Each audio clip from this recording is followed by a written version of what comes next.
Assalamualaikum warahmatullahi wabarakatuh. Alhamdulillah wa syukru lillah wala haula wala quwata illa billah.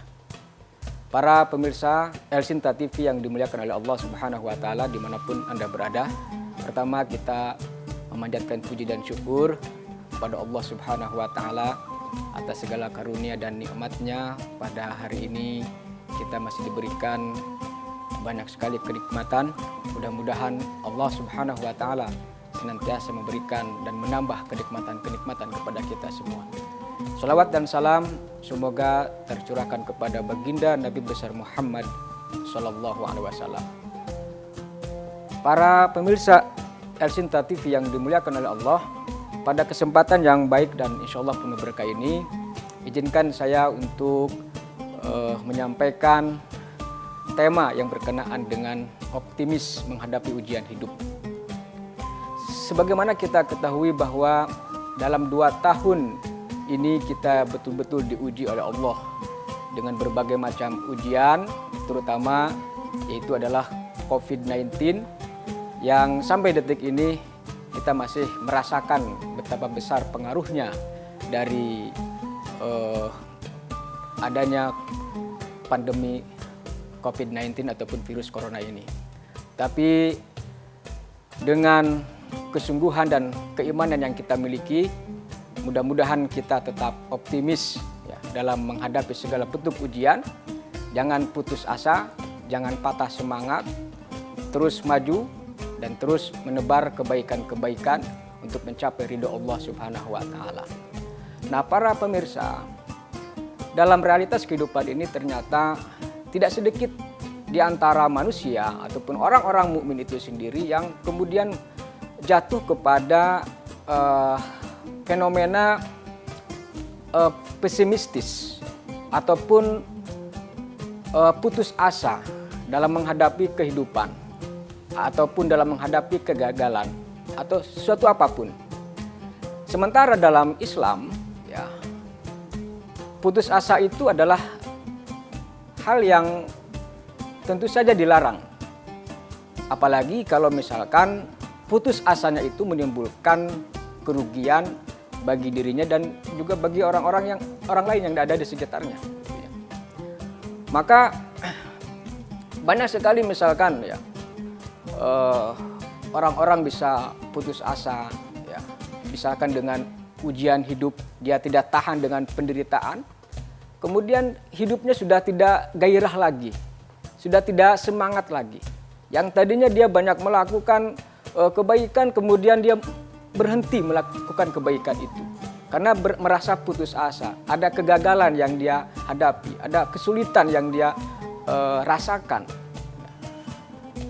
Bahkan yang lebih prihatin lagi, ketika misalkan orang itu putus asa sampai kemudian membawa kepada kesesatan, membawa kepada kekufuran, ataupun membawa kepada satu yang mendatangkan murka Allah.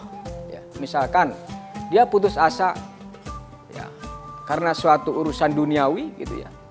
Kemudian dia meninggalkan kewajiban dia sebagai hamba Allah. Yang harusnya dia beribadah kepada Allah, dia meninggalkan ibadah. Nah, itu adalah putus asa yang sangat merugikan. Yang tadinya dia rajin sholat, dia putus asa, dia meninggalkan sholat. Yang tadinya dia rajin membaca Al-Quran, karena dia putus asa, ya, tidak ada semangat lagi, kemudian dia meninggalkan kebiasaan membaca Al-Quran. Tadinya dia banyak bersedekah ataupun amal baik yang lainnya, ya, dia tinggalkan semuanya. Dan yang paling dahsyat lagi adalah ketika seseorang itu sudah berani menentang Allah. Gitu. Putus asa, dia keluar dari ajaran agama Islam. Nah, ini kan sesuatu yang sangat fundamental ya, prinsip dia langgar sendiri gitu, gara-gara putus asa.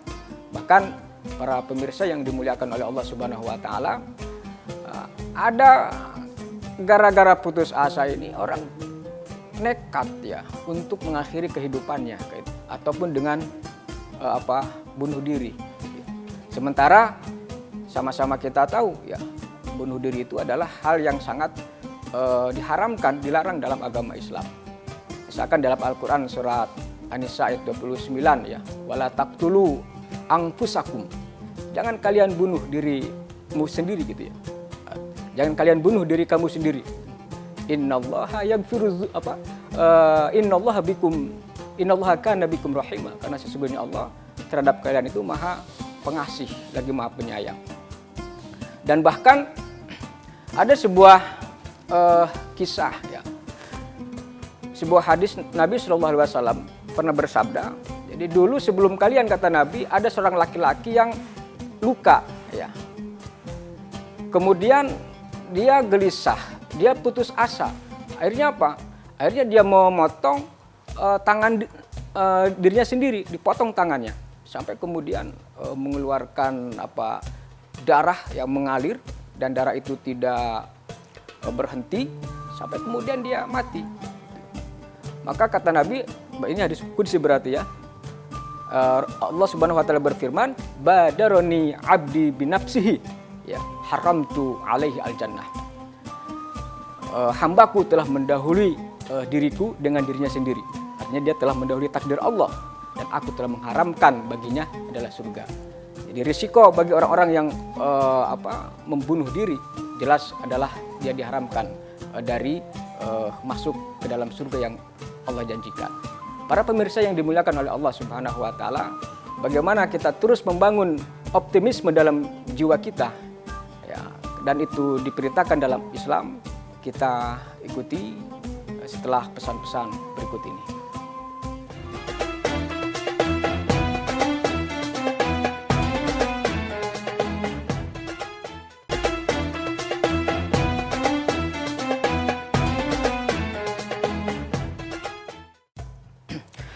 Para pemirsa El-Sinta TV yang dimuliakan oleh Allah Subhanahu wa taala, jadi pengaruh ataupun efek dari menuruti hawa nafsu dari pesimis ini ataupun patah hati, apapun itu masalahnya, ini jelas sangat berbahaya ya. Apalagi kalau tadi sampai bunuh diri ataupun sampai mengorbankan akidah. Jelas ini adalah bertentangan dengan prinsip-prinsip ajaran Islam.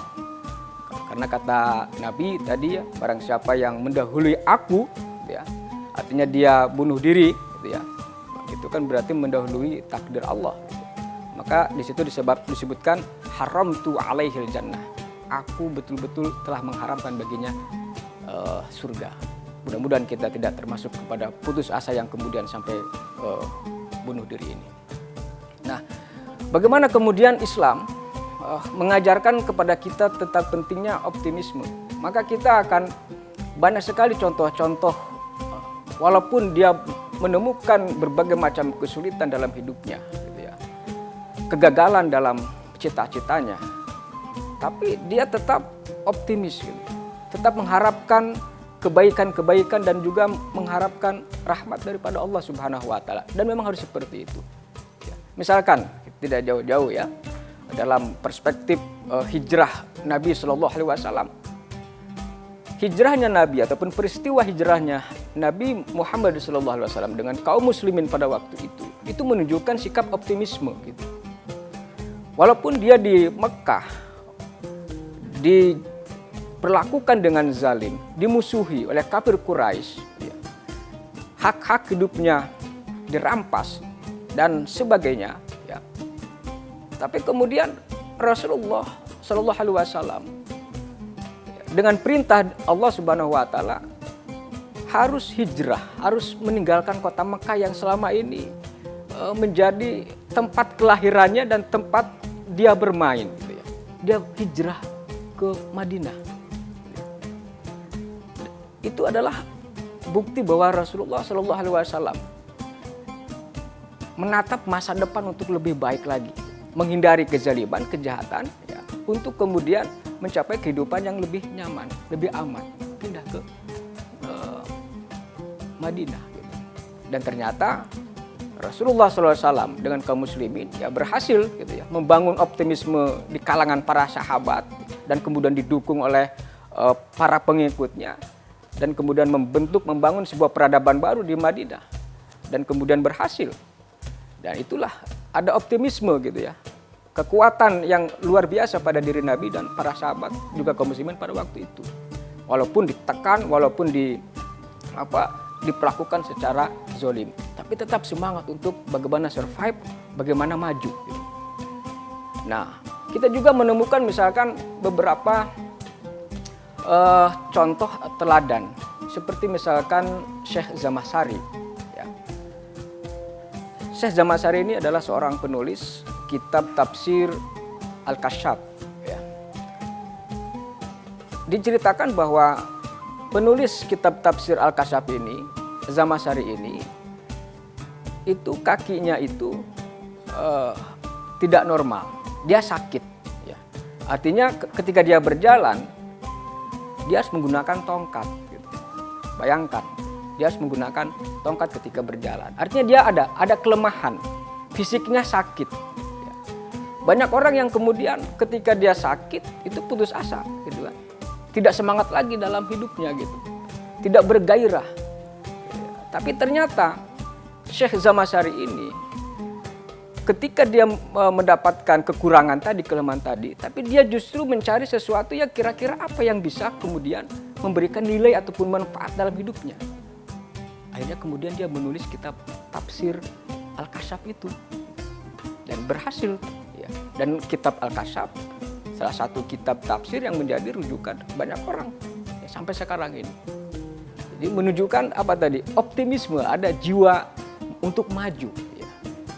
Jadi tidak pesimis walaupun ada kekurangan, tapi dia mencari celah-celah lain yang kira-kira bisa dieksplorasi, ya, ditunjukkan ataupun digali sehingga kemudian dia mencapai kesuksesan ataupun kejayaan. Atau misalkan siapa lagi dalam konteks Indonesia, ya misalkan ada Buya Hamka, ya, Profesor Dr. Buya Hamka luar biasa. Walaupun dirinya berada dalam penjara gitu kan. Tapi kan karena dia imannya kuat, ya, punya prinsip dalam hidup gitu ya. Tapi pernah juga cerita ini hampir-hampir Hamka juga bunuh diri itu dalam penjara itu karena tidak kuat menahan siksaan katanya dalam penjara gitu. Tapi kemudian dia diingatkan oleh bukunya sendiri, itu dalam bukunya itu ya. Diingatkan oleh karyanya dia gitu. Dia baca tulisan dia, kemudian tergugah lagi untuk membangun masa depannya gitu. Jadi dia tidak jadi bunuh diri. Dan bahkan kemudian di dalam penjara itu dia juga berhasil membuat sebuah karya besar, itu kitab tafsir yang kemudian kita kenal sampai sekarang dan menjadi rujukan juga terutama di masyarakat muslim di Nusantara ini, ya di Indonesia, terutama di Malaysia, itu kitab tafsir Al-Azhar. Ya. Yang ketika kita membacanya luar biasa, ya. Ada semangat, ya. Ada banyak sekali hikmah dan pengetahuan yang dapat kita ambil dari karya Buya Hamka ini. Ya, jadi itulah di balik kekurangan ataupun kelemahan seseorang itu, ya, pasti ada sesuatu yang Allah Subhanahu wa taala memberikan potensi gitu sebetulnya. Maka potensi itulah yang harus kita gali dan harus kita tekuni sampai kemudian tadi memberikan manfaat baik untuk diri kita dan juga untuk orang lain ataupun mendapatkan ridho daripada Allah Subhanahu wa taala. Demikian juga misalkan kita contoh lain ya yang menjadi teladan dalam konteks perjuangan pahlawan di Indonesia ya Jenderal Sudirman. Beliau juga kebetulan juga salah satu tokoh Muhammadiyah ya, pendiri Hizbul Wathan dan juga pendiri Tentara Nasional Indonesia. Di tengah dia berkecamuk ya melawan kaum penjajah, perang gerilya gitu ya. Dia masuk keluar hutan gitu. Ternyata beliau dalam keadaan sakit gitu. Tapi walaupun dalam keadaan sakit, kalau tidak salah sakit itu sakit paru-paru ya. Tapi jiwa semangatnya itu sangat tinggi gitu untuk bagaimana memberikan motivasi kepada rekan-rekan ataupun para pejuang yang lain untuk tetap melakukan perlawanan kepada kaum penjajah.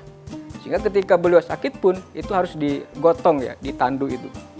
Nah, ini juga menunjukkan betapa besarnya ya semangat yang tinggi itu ataupun membangun optimisme untuk mencapai sebuah keberhasilan meskipun dia berada dalam lingkaran tadi kesulitan penderitaan yang ada, dia mengambil sisi-sisi yang lain yang bisa digali dan kemudian ditekuni untuk menghasilkan sesuatu yang bermanfaat. Intinya para jamaah El Sinta TV dimanapun Anda berada, bagi setiap orang mukmin, ya, semua urusan adalah baik. Urusan orang mukmin dipandang baik. Dan itu tidak dimiliki kecuali oleh orang-orang yang beriman. Bagaimana dipandang baik orang mukmin itu? Maka kita ikuti setelah pesan-pesan berikut ini.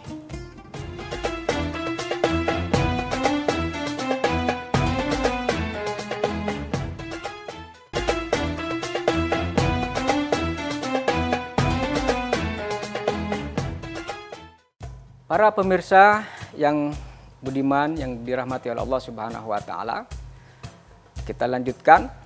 Jadi kata Nabi Shallallahu alaihi wasallam, urusan orang mukmin, ya, semuanya dipandang baik.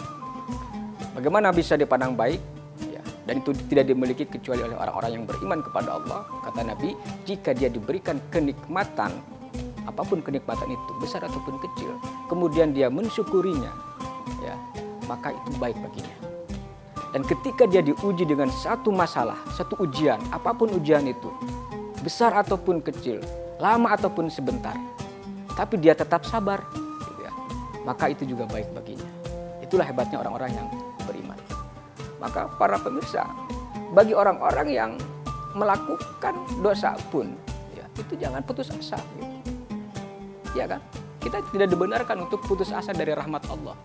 Dan itu dijelaskan dalam Al-Quran surat Az-Zumar ayat 53. Qul ya ibadiyalladzina asrafu ala anfusihim la taqnatu min rahmatillah.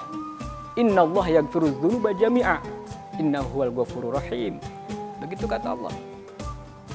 Katakanlah wahai Muhammad, wahai hamba-hambaku, ya, yang telah melampaui batas, gitu ya, kepada diri mereka sendiri, artinya mereka melakukan kemaksiatan, melakukan dosa, gitu ya.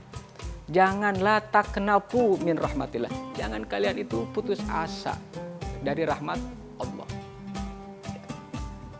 Jadi, kenapa demikian?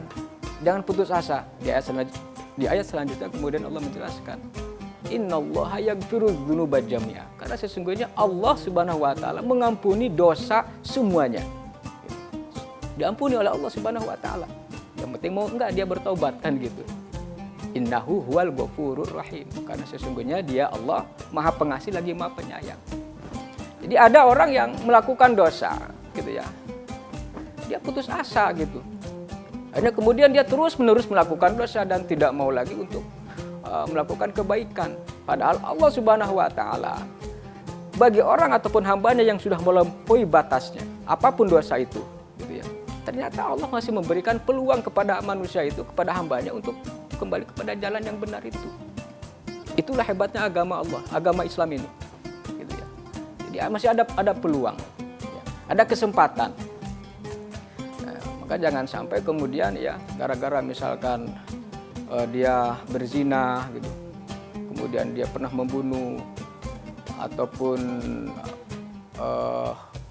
melakukan tindakan kejahatan, korupsi, pernah menzalimi orang dan lain sebagainya, kemudian dia putus asa gitu ya.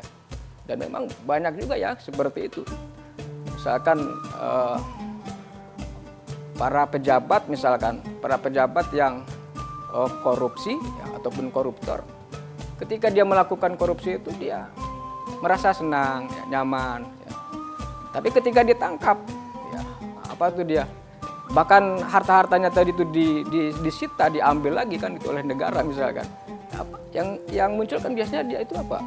Ada putus asa juga dia itu. Nah, putus asa. Nah, khawatir nanti kalau dia tidak putus asanya itu berlebihan, apalagi tadi sampai tidak mau lagi berbuat baik, tidak mau memperbaiki diri, tidak mau bertobat, itu bahaya. Jadi padahal Allah Subhanahu wa taala ya siap menerima hambanya yang melampaui batas tadi ataupun yang memiliki dosa tadi, yang melakukan satu dosa, jika dia bertobat dengan tobat yang nasuha, tobat yang sungguh-sungguh, Allah akan menerimanya gitu. Karena Allah itu memiliki sifat apa? Ar-Rahman Ar-Rahim, Maha Pengasih lagi Maha Penyayang. Nah, ini yang harus disadari oleh kita semua, terutama oleh orang-orang yang beriman. Maka para pemirsa El Sinta TV yang dirahmati Allah, kalau ada di antara saudara kita, keluarga kita yang yang gelisah gitu ya, yang galau, yang stres, ya, mengalami depresi, tekanan karena urusan hidup ini, maka jangan sampai dijauhi gitu. Justru harus ditemani dan kemudian diberikan motivasi. Jangan sampai kemudian juga dihakimi oleh kita karena akan tambah stres. Tapi bagaimana kita memberikan hiburan kepada dia. Syukur-syukur kalau misalkan hiburan itu memberikan yang solusi gitu, yang menjadi jalan keluar. Contoh misalkan saya tidak jauh-jauh ya, ada orang yang putus cinta ataupun mau kawin gagal, kan banyak terjadi tuh, terutama di kalangan selebriti ya, kalangan artis misalkan. Nah, itu jangan putus asa ya. Nah, ketika putus asa itu dia, teman-temannya itu ataupun orang-orang dekatnya itu mesti memberikan support, memberikan motivasi. Syukur-syukur misalkan dia memperkenalkan temannya yang lain ataupun pasangan lain ataupun jodoh yang lain yang kemudian ditawarkan kepada orang yang tadi gagal nikah itu. Siapa tahu kan jadi jodoh, solusi. Nah, itu menjadi cara kita untuk bagaimana mengatasi orang-orang yang pesimis sehingga tetap optimis dalam hidup ini. Kemudian yang kedua, ya, hendaklah dilakukan pendekatan spiritual. Ini yang masalah pokok. Pendekatan spiritual ini adalah ketika ada masalah orang itu gagal dalam hidupnya apapun ya, hendaklah dia berwudu, hendaklah dia sholat, memperbanyak sholat yang wajib dan juga yang sunnah. Karena sholat adalah menjadi energi, menjadi kekuatan untuk menolong dengan sholat itu. Ya, bahkan memperbanyak zikir kepada Allah Subhanahu Wa Taala. Karena dengan zikir kepada Allah itu, ya pendekatan spiritual itu akan menjadikan hati kita, jiwa kita menjadi tenang, menjadi tentram. Karena apa? Karena kita percaya dengan Allah, la ilaha illallah. Dialah yang maha mengatur segala urusan dan dialah maha penyayang tadi, ya, yang memberikan, memutuskan segala sesuatu kepada makhluknya. Maka dalam ayat Al-Quran disebutkan wadzakir fa inna dzikra tanfa'ul mu'minin. Kan gitu ya ayatnya. Hendaklah kalian berzikir, ingat kepada Allah. Karena sesungguhnya zikir kepada Allah itu banyak berzikir, entah itu dengan sholat, apa itu dengan membaca Al-Quran. Zikir itu bermanfaat bagi orang-orang yang beriman, sangat bermanfaat.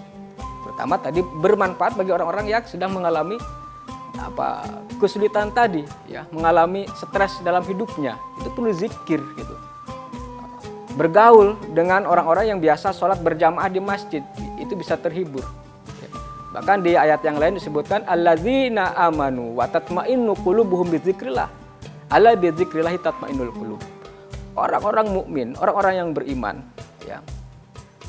Kemudian dia tenang dengan hatinya tenang, jiwanya tenang dengan zikir kepada Allah. Dan ingatlah, dengan zikir kepada Allah, dengan mengingat Allah, maka hati menjadi tenang, jadi tentram. Jadi pendekatan spiritual ini menjadi sangat penting, ya, dan sangat pokok untuk bagaimana menjaga diri kita dari keputusasaan dan senantiasa membangun optimisme dalam kondisi apapun. Lebih-lebih ketika kita menghadapi COVID-19 ini, ya, optimisme yang kita bangun, ya, itu akan melahirkan sesuatu ataupun yang sifatnya lebih produktif, ya, yang lebih bermanfaat baik bagi diri kita, keluarga kita, tetangga kita ataupun masyarakat sekitar, dan umumnya juga bermanfaat bagi agama dan juga bagi negara. Barangkali itu yang bisa saya share pada kesempatan kali ini. Mudah-mudahan kita semua termasuk golongan orang-orang yang tetap optimis dalam kondisi apapun, dan jangan sampai kemudian kita menjadi orang-orang yang mudah pesimis ataupun mudah putus asa. Barakallah li wa lakum wa nafa'ani wa iyyakum bima fihi minal ayati wa dzikril hakim wa taqabbal minni wa minkum tilawatahu innahu was samiul alim. Assalamualaikum warahmatullahi wabarakatuh.